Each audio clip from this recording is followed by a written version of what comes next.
Today, the 30th of June, we mark the International Day of Parliamentarism, commemorating the founding of the Inter-Parliamentary Union, or IPU, in 1889. The IPU brings together 181 national parliaments to promote democracy, transparency, and sustainable development.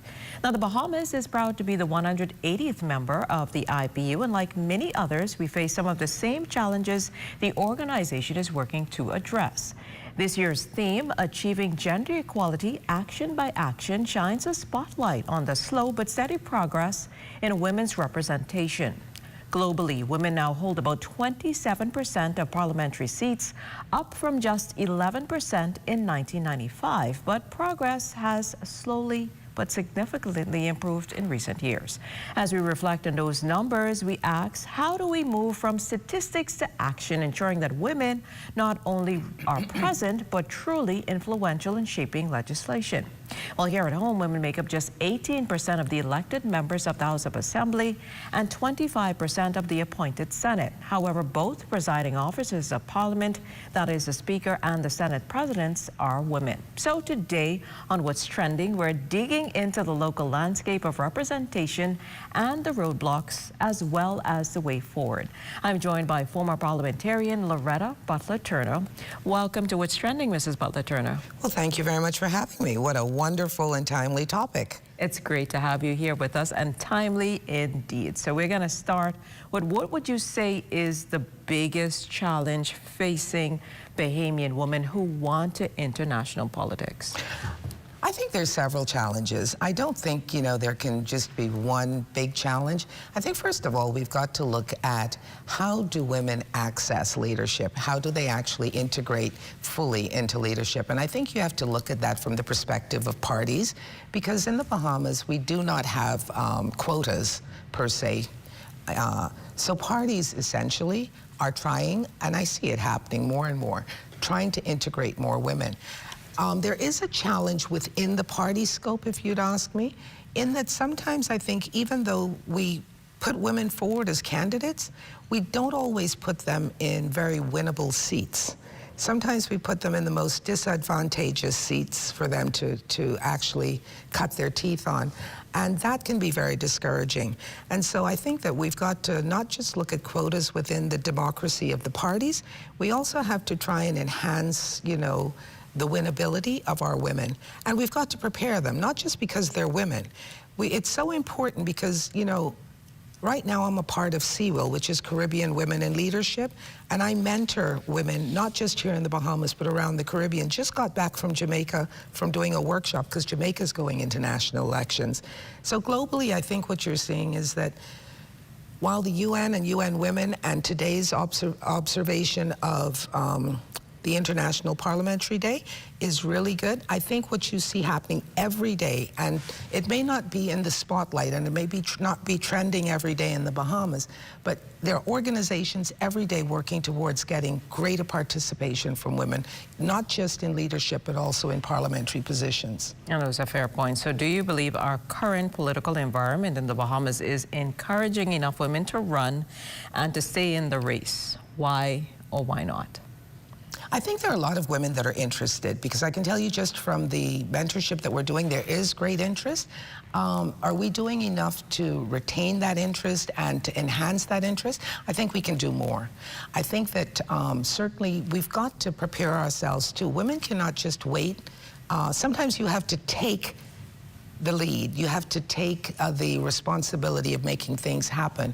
And so rather than just waiting on the sidelines, we've got to be a little bit more aggressive, if you will, in ensuring that we are seen, we are heard, firstly, in communities, secondly, in forums such as this, and then of course in Parliament, and get your name out there, and to ensure that you're building a good name for yourself, because people are not just going to vote for you because you're a woman.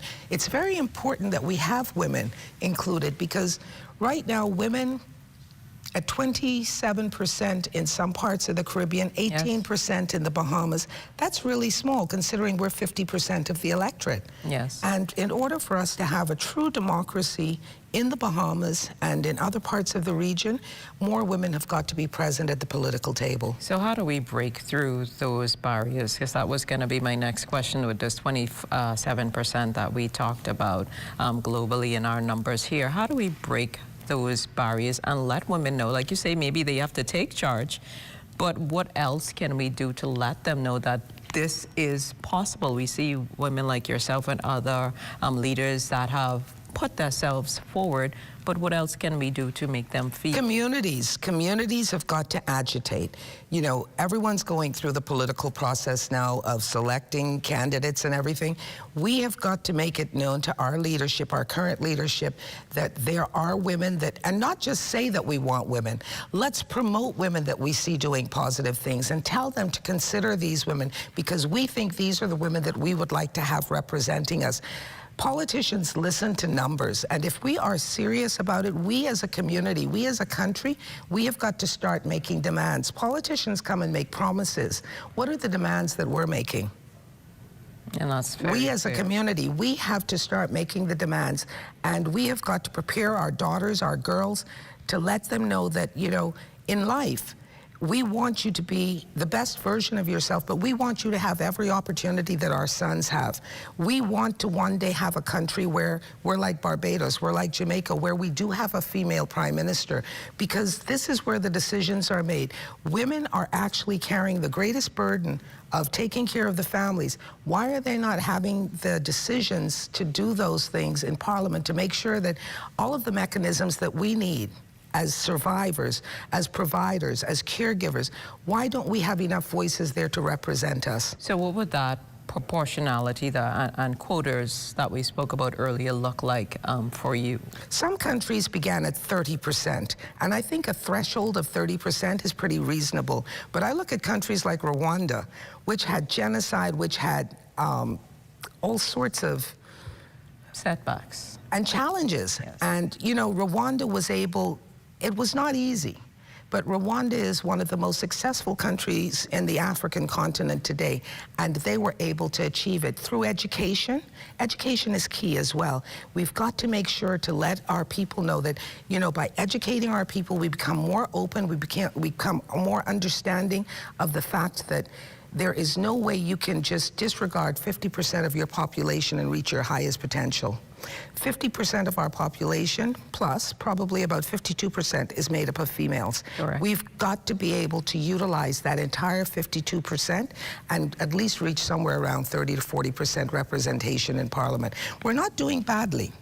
We're not doing badly because we are progressing. So I don't want to say that it's not good. It's great that we have days like this that recognize the importance of gender equality, gender inclusion, because when women excel, the whole community excels. That is true. Well, thank you so much. Very powerful insights on representation on the road ahead in Parliament. It definitely requires a greater and lengthier discussion, but thank you so much, Mrs. Butler-Turner, for joining us here on What's Trending today. Thank you very much for having me. Well, still ahead on What's Trending, one local church celebrating more than a century of service. That and more after the break.